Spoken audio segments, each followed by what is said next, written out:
రావడానికి ఇతోధికంగా సహకరిస్తున్న స్థానికులైన మా అన్నలకి, తమ్ముళ్ళకి, అక్కలకి, చెల్లెళ్ళకి, ఈ జహీరాబాద్ నియోజకవర్గ గౌరవ ప్రజాప్రతినిధులు చాలామంది ముఖ్యులు ఉన్నారు. వారందరికీ పేరు పేరున అందరికీ నమస్కారాలు. ఈరోజు నిజంగా కూడా ఒక శుభదినం, చాలా సంతోషకరమైన దినం. ఎందుకంటే ఇప్పుడే వెంకటరాజు గారు చెప్పినట్టు వెమ్ టెక్నాలజీస్ అనేది ఏదో నిన్న మొన్న ఏర్పడ్డ కంపెనీ కాదు.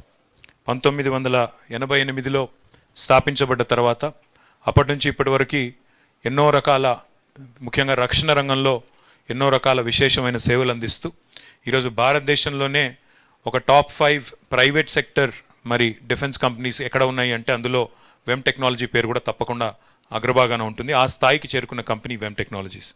మరి వారు ఈరోజు బ్రహ్మాండంగా మన జహీరాబాద్ నియోజకవర్గంలో దాదాపు 1000 కోట్ల పెట్టుబడితో ఒక 2000 మందికి ప్రత్యక్షంగా ఉపాధి అవకాశాలు కల్పిస్తూ, దాదాపు 4000 మందికి పరోక్షంగా ఉపాధి అవకాశాలు కల్పిస్తూ, ఒక 511 ఎకరాల విస్తీర్ణంలో రక్షణ రంగానికి సంబంధించిన అతి ముఖ్యమైన ఒక రకరకాల కార్యక్రమాలకి, అందులో యాంటీ ట్యాంక్ గైడెడ్ మిసైల్స్ ఉన్నాయి, స్మాల్ ఆర్మ్స్ ఉన్నాయి, sniper rifles, unmanned aerial systems, aero structures for fighter aircrafts, అదేవిధంగా underwater weapons systems, radars, వాటితో పాటు ఇంకా రకరకాల ఇతర రక్షణ రంగానికి సంబంధించిన రకరకాల సామాగ్రిని ఇక్కడ తయారు చేయడానికి వారు ముఖ్యంగా జహీరాబాద్ని ఎంచుకున్నందుకు హృదయపూర్వకంగా వెమ్ టెక్నాలజీస్కి మా అందరి తరపున హృదయపూర్వకమైన ధన్యవాదాలు నేను మీకు తెలియజేస్తా ఉన్నాను. ఎందుకంటే దీనివల్ల కేవలం ఒక వెమ్ మాత్రమే ఇక్కడికి రావడమే కాకుండా వెమ్ చుట్టూ వారికి ఉండే స్మాల్ అండ్ మీడియం సప్లయర్స్ కూడా ఇక్కడికి వచ్చేదానికి అవకాశం ఉంటుంది. ఇక్కడ మరిన్ని ఉపాధి అవకాశాలు కూడా సృష్టించేదానికి అవకాశం ఉంటుంది. దాంతోపాటు మీకు తెలుసు, ప్రస్తుతం కేంద్ర ప్రభుత్వం కూడా ఆత్మనిర్భర్ భారత్ అనే కార్యక్రమంలో భాగంగా, అంటే మన దేశానికి సంబంధించిన మరి రక్షణ రంగానికి సంబంధించిన ముఖ్యమైన అంకాలు ఏవైతే ఉన్నాయో అవి మన దగ్గరే తయారు చేయాలి అనే ఒక ఆలోచనతో, ఒక ఆశయంతో ఈ ఆత్మనిర్భర్ భారత్ అనే ఒక స్లోగన్ కూడా వారు తీసుకున్నారు. అందులో భాగంగా అత్యంత కీలకమైన భూమిక మన తెలంగాణలోని, మన హైదరాబాద్లోని రక్షణ రంగానికి సంబంధించిన పరిశ్రమలు అందులో చాలా కీలకమైన పాత్ర పోషించబోతా ఉన్నాయి. ఈ మాట ఎందుకు చెప్తా ఉన్నానంటే మీ అందరికీ తెలుసు, గతంలో ప్రెసిడెంట్ అబ్దుల్ కలాం గారు ఉన్నప్పుడు కూడా ఆయన ఇక్కడే హైదరాబాద్లోనే దాదాపుగా 12-13 సంవత్సరాల పాటు ఇక్కడే పనిచేసి డిఆర్డిఓలో చాలా కీలకమైన పాత్ర పోషించి ఎన్నో మిసైల్స్ రూపకల్పనలో కూడా వారు ఇక్కడే ఉండి రూపకల్పన చేసినారు. గతంలో వచ్చిన డిఫెన్స్ పిఎస్యూస్ ఏవైతే దశాబ్దాలుగా మన రాష్ట్రంలో స్థిరపడి ఉన్నాయో వాటి వల్ల ఈరోజు దాదాపు 1000 దాకా స్మాల్ అండ్ మీడియం సెక్టర్ పరిశ్రమలు కూడా మన ప్రాంతానికి వచ్చున్నాయి. అందులో చాలా పెద్ద ఎత్తున ఉపాధి అవకాశాలు మాత్రమే కాకుండా భారతదేశ రక్షణకు సంబంధించి, భారతదేశ సార్వభౌమాధికారానికి సంబంధించి, భారతదేశం యొక్క సమగ్రతకు సంబంధించిన ఎంతో క్లాసిఫైడ్ వర్క్ కూడా ఈ ల్యాబ్స్లో జరుగుతూ ఉంటుంది. అందులో కొంత బయటికి చెప్తారు, కొంత చెప్పరు, బట్ చాలా పెద్ద ఎత్తున ఈ కార్యక్రమాలు జరుగుతూ ఉంటాయి. అందులో భాగంగానే ఈరోజు పరిశ్రమ కూడా బ్రహ్మాండంగా హైదరాబాద్లో డిఫెన్స్ సెక్టర్ కూడా పెరిగి దినదిన ప్రవర్ధమానం అవుతూ ఉంది. అందులో వెమ్ టెక్నాలజీ 1988లో ఏర్పడి ఇప్పటికీ దాదాపుగా 2 యూనిట్లు వివిధ ప్రాంతాల్లో వారు ఏర్పాటు చేస్తున్నారు. అందులో ఒక 1300 మంది ప్రత్యక్షంగా ఇప్పటికే ఉపాధి పొందుతూ ఉన్నారు, పెరుగుతూ ఉన్నారు. చాలామంది నేను తిరుగుతూ ఉన్నప్పుడు, నేను వివిధ దేశాల్లో పర్యటిస్తున్నప్పుడు, ముఖ్యంగా డిఫెన్స్ కంపెనీలు కలిసినప్పుడు వాళ్ళు చెప్తూ ఉంటారు, వెమ్ టెక్నాలజీస్ గురించి మేము విన్నాము, we call it India's Lockheed Martin, ఆ స్థాయిలో మేము చూస్తున్నామని కూడా చాలామంది చెప్తూ ఉంటారు. I hope will live up to the name, I hope will grow, and I hope will grow in stature, and there will come a day when India's defence companies also will be mentioned at the same breath as we mentioned Lockheed and other large defense companies across the world. Venkataraju గారితో నా 2 రిక్వెస్ట్లు. ఒకటి, మీరు కోరుకున్న విధంగా, మీరు కోరుకున్న రాయితీలతో సహా రాష్ట్ర ప్రభుత్వం మీకు వెంటనే ఈ 511 ఎకరాల భూమిని మీకు అందజేసి, మీరు ఇప్పుడే చెప్పినట్టు ఆగస్టు నుంచి మీరు వెంటనే పనులు ప్రారంభించుకునే విధంగా మీకు కేటాయించడం జరిగింది. నేను మిమ్మల్ని కోరేది 2 కోరికలు. ఒకటి, మీరు ఇక్కడ ఎంప్లాయ్ చేసుకోబోయే 2000 పైచిలకు మందిలో స్కిల్డ్ ఎంప్లాయ్మెంట్ ఏదైతే ఉంటుందో ఆ విషయంలో మా అందరికి కూడా అవగాహన ఉంది. స్కిల్డ్ ఎంప్లాయ్మెంట్ అన్నప్పుడు స్కిల్ ఉన్న వారిని మాత్రమే తీసుకోగలుగుతారు కాబట్టి మేము ఆ విషయంలో పెద్దగా కోరేదేం లేదు. ఇక్కడ స్కిల్ ఉన్న పిల్లలు ఉంటే వారికి కూడా అవకాశాలు ఇవ్వండి. కానీ సెమీ స్కిల్డ్ అండ్ అన్స్కిల్డ్ పొజిషన్స్లో మాత్రం తప్పకుండా స్థానిక జహీరాబాద్ పిల్లలకే పెద్దపీట వేసి వారందరికీ కూడా అవకాశాలు కల్పించినట్టయితే I think it will be a win-win situation for you and also the local youth. ఎందుకంటే to be in consonance, for industry to be in consonance with locals and local ecosystem is extremely important in the sense of longevity of the project.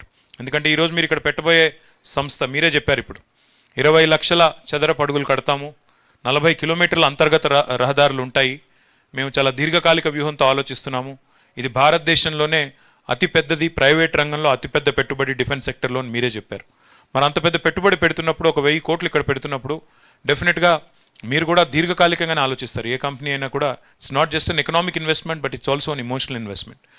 Emotional investment అనుకున్నప్పుడు స్థానికులతో మమేకమై, ఇక్కడ ఉండే మా శివలక్ష్మి గారితో, మా రాథోడ్ గారితో, అదేవిధంగా మా ఓంప్రకాష్ గారితో ఎప్పటికప్పుడు వారి వారి గ్రామాల్లో ఉండే అవసరాలు కూడా, ఎందుకంటే వారికి కూడా కార్పొరేట్ సోషల్ రెస్పాన్సిబిలిటీలో భాగంగా చిన్న చిన్న అవసరాలు ఉంటాయి. ఒక మంచి పిహెచ్సి కట్టడం, లేదా ఇక్కడ ఉండే స్కూల్ని ఆధునీకరించడం, ఇక్కడ ఉండే పిల్లలకి మెరుగైన వైద్య సదుపాయాలు అందించడం, అదేవిధంగా ఇక్కడ ఇంకా ఏమైనా కొంత హరితహారంలో కానీ ఇంకేదైనా మంచి కార్యక్రమంలో కానీ ఏదైనా మంచి చేయగలితే వారు కూడా తప్పకుండా మిమ్మల్ని గుండెలకు హత్తుకొని బ్రహ్మాండంగా ఆశీర్వదించి కంపెనీ బాగుండాలి, కంపెనీ బాగుంటేనే మేము కూడా బాగుంటామనే ఒక ఉదారమైన దృక్పథంతో వారు కూడా ముందుకు వచ్చేదానికి ఆస్కారం ఉంటుంది. దాంతోపాటు మీరు చాలా మంచి మాట చెప్పారు. 10,000 మొక్కలు నాటుతాం, 10,000 చెట్లు కూడా పెడతా ఉన్నారు. చాలా సంతోషం. గౌరవనీయులు రాష్ట్ర ముఖ్యమంత్రి కేసీఆర్ గారి కళ హరిత తెలంగాణ. మరి అందులో భాగంగా ఇప్పటికే మేము 240 కోట్ల మొక్కలు నాటి మా గ్రీన్ కవర్ని కూడా ఒక 7.7% గత 8 సంవత్సరాల్లో పెంచుకోగలిగాం. 24% నుంచి ప్రస్తుతం 31.7% ఇక్కడ గ్రీన్ కవర్ కూడా పెరిగింది తెలంగాణలో. మా అందరి ఆలోచన, మా అందరి సంకల్పం కూడా ఏమంటే పరిశ్రమ రావాలి, తప్పకుండా పరిశ్రమ పెరగాలి, ఉపాధి అవకాశాలు పెరగాలి, పిల్లలకి ఉపాధి అవకాశాలు కూడా దక్కాలి. కానీ పరిశ్రమ పర్యావరణ హితంగా ఉండాలి. Industry cannot be at the cost of environment. మనం జీరో ఎఫ్లూయెంట్ డిశ్చార్జ్ అన్నారు మీరు, చాలా సంతోషం. I think that's important. Because pollution అనేది స్థానికంగా రాకుండా, స్థానికంగా ఉండే పిల్లలకు కానీ, స్థానికంగా ఉండే ఇక్కడ గ్రామస్తులకు కానీ ఇబ్బంది లేకుండా పర్యావరణానికి అనుకూలంగా మన చుట్టూ ఉండే మరి పరిసరాలకి, మన చుట్టూ ఉండే పల్లెలకు అనుకూలంగా మనం ఉంటే తప్పకుండా మీరు ఇక్కడ 25 ఏళ్ళు కాదు, 100 ఏళ్ళు, 150 ఏళ్ళు కూడా బ్రహ్మాండంగా ఈ పరిశ్రమ ఇక్కడే వేళ్ళు అనుకునే విధంగా మా స్థానికులందరూ కూడా సహకరిస్తారు, నాకు విశ్వాసం ఉంది. మా ఎమ్మెల్యే గారు ఇక్కడే ఉన్నారు, ఎంపీ గారు కూడా ఇక్కడే ఉన్నారు. మేము ఇక్కడ వచ్చేటప్పుడు కూడా మాట్లాడుకుంటూ వచ్చాం. ఎందుకంటే భారత ప్రభుత్వం నిమ్స్గా ఈ స్థలాన్ని, ఈ ప్రాంతాన్ని గుర్తించి చాలా ఏళ్ళైంది. 12,650 ఎకరాలు స్థలం మొత్తంగా దీని ఆనాడు గుర్తించి సూత్రప్రాయంగా ఈ ప్రాంతానికి నిమ్స్ అనే హోదా కల్పించడం జరిగింది. కానీ ఇప్పటిదాకా మనం సేకరించిన భూమి కేవలం 3,000 ఎకరాల పైచిలకు మాత్రమే. మిగతా 9,000 ఎకరాలు సేకరించాల్సి ఉంది. జిల్లా కలెక్టర్ గారు ఉన్నారు, దాంతోపాటు మా ఎమ్మెల్యే గారు ఉన్నారు, ఎంపీ గారు ఉన్నారు. వారితో కూడా నా విజ్ఞప్తి ఏమంటే భూముల ధరలు బాగా పెరిగినాయి. మాకు కూడా తెలుసు, మీకు కూడా తెలుసు. తెలంగాణ రాష్ట్రం వచ్చిన తర్వాత గతంలో 50,000 రూపాయలు ఉన్న భూమి, 1,00,000 రూపాయలు ఉన్న భూమి కూడా ఈరోజు దాదాపు 5 నుంచి 10 లక్షలు పలుకుతా ఉంది. ఇంకా అంతకంటే ఎక్కువే ఉంది తప్ప తక్కువ ఎక్కడ కూడా లేదు. కాబట్టి అలాంటి భూమిని మరి సేకరించే క్రమంలో I request collector, I request honourable MLA and MP to work with the district administration, గౌరవనీయులైన జిల్లాధికారులతో కలిసి సంయుక్తంగా పనిచేస్తూ రైతులకు కూడా తగిన విధంగా నష్టపరిహారం ఇస్తూ, అవసరమైతే కొంత అదనంగా కూడా అవుట్ ఆఫ్ ద వే కూడా వారికి కొంత సహాయం చేస్తూ, తప్పకుండా భూమిని కోల్పోయిన ప్రతి రైతు కుటుంబానికి, భూమి ఎవరైతే నిమ్స్లో కోల్పోతా ఉన్నారో కోల్పోతున్న ప్రతి రైతు కుటుంబానికి కూడా నిమ్స్లోనే ఉపాధి అవకాశాలు లభించే విధంగా కూడా మీరు తీసుకున్నట్టయితే తప్పకుండా వారు కూడా మనకు సహకరించేదానికి అవకాశం ఉంటుంది. I think that is where the industry also has to work with us sir. ఎందుకంటే 12,650 ఎకరాలు వారు కోల్పోతున్నప్పుడు, ఇంత బంగారం లాంటి భూములు కోల్పోతున్నప్పుడు సహజంగా బాధ ఉంటుంది. ఆ బాధ నుంచి వారు దూరం కావాలంటే వారి వచ్చే జనరేషన్ కన్నా ఇందులో ఉపాధి అవకాశం దొరుకుతుంది, వచ్చే జనరేషన్ అయినా ఇందులో బాగుండగలిగే అవకాశం ఉంటుంది. చదువుకునే పిల్లలు ఉంటే, చదువుకున్న పిల్లలు ఉంటే, నైపుణ్యం ఉంటే వారికి మంచి జీతాలతో కూడిన ఉద్యోగాలు వస్తాయి అనే విశ్వాసం మనం కల్పించగలిగితే తప్పకుండా రైతులు వస్తారు. నాకైతే విశ్వాసం ఉంది.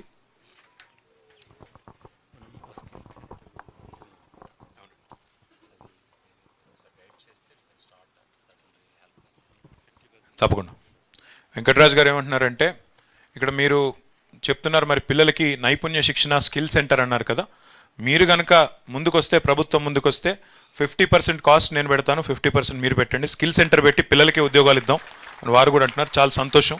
ఐ రిక్వెస్ట్ జయేష్ రంజన్ గారు to please drive this. I think we can definitely make it happen sir.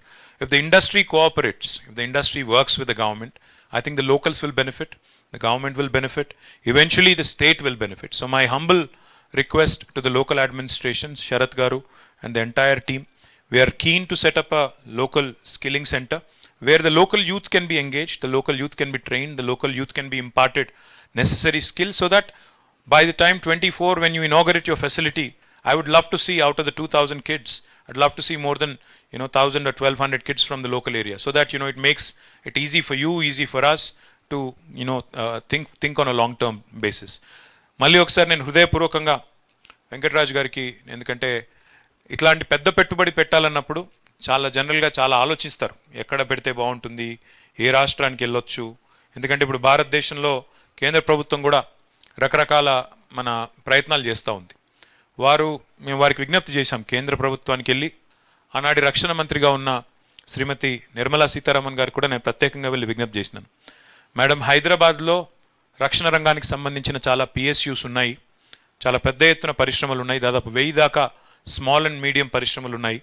అక్కడ బెంగళూరులో కూడా చాలా పెద్ద ఎత్తున హెచ్ఏఎల్ లాంటి సంస్థలు కానీ, రక్షణ రంగానికి వైమానిక రంగానికి సంబంధించిన సంస్థలు ఉన్నాయి.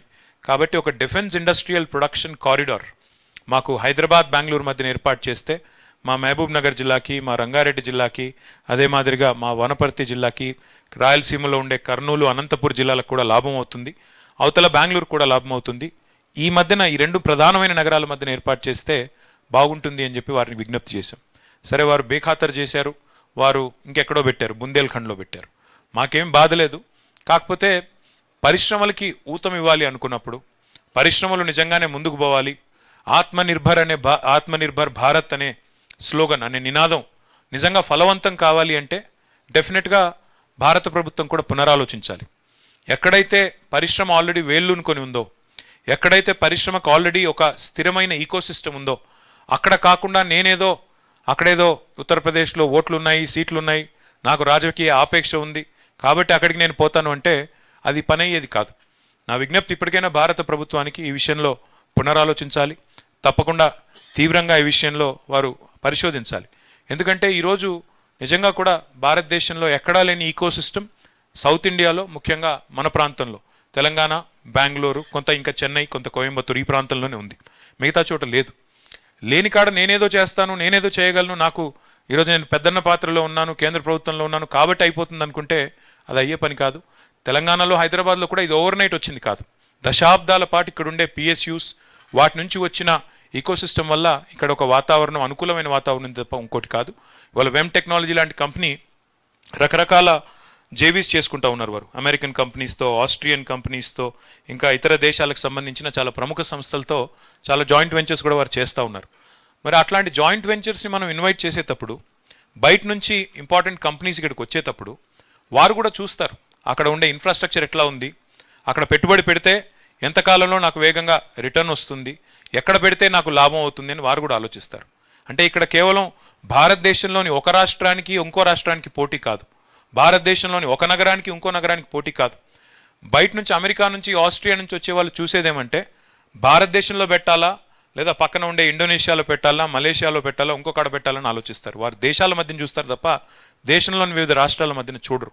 కాబట్టి భారత ప్రభుత్వం ఇకనైనా పునరాలోచించి మరి పరుగులు పెడుతున్న రాష్ట్రాన్ని, ముందుకు పోతున్న రాష్ట్రాన్ని, ప్రగతిశీల రాష్ట్రాన్ని, తెలంగాణ లాంటి రాష్ట్రాన్ని ఆశీర్వదించాలి.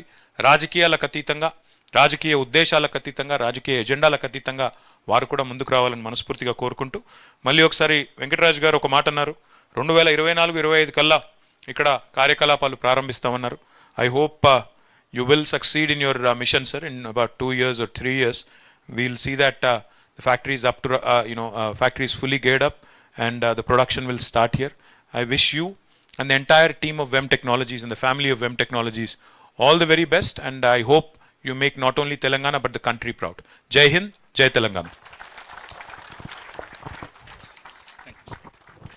Thank you so much, sir. మీరు ఇచ్చిన సూచనల్ని మా చైర్మన్ గారు వెంకటరాజు గారు చెప్పినట్టుగా తప్పకుండా అమలుపరచడానికి ప్రయత్నం చేస్తాము. And we would like to thank on the dais dignitaries, especially the police department, the media and friends and so many public department people. Thank you all for the kind cooperation. Thank you once again.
or before you got into politics and then coming here, and then how that experience has been in governance, and then what do you look for in youth, in youngsters? And because we have a bunch of passionate people who want to participate in nation building, in policy making, but they don't know the avenues of how to do it effectively.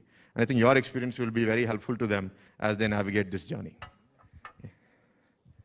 Thank you, Bharat. Thank you, sir. But if I have to narrate all that, I think it'll take longer than No, no, 20 you minutes. choose experts of each. No, no. Yeah, yeah. Thanks. Good morning to all of you. Thank you, Bharat, for inviting me. When I got the invitation, I was a bit intrigued because I haven't been to any school on public policy in India so far. Because normally, wherever I go, I've been to IITs, I've been to,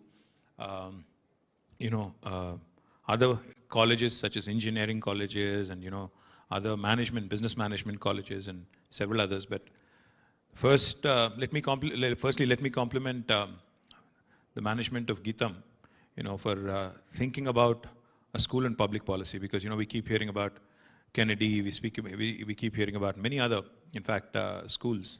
But what's really heartening is that even in India now we have institutions such as Geetam who've taken the first move and said, this is something that we ought to be doing. So therefore, and I'm glad that it is in Hyderabad.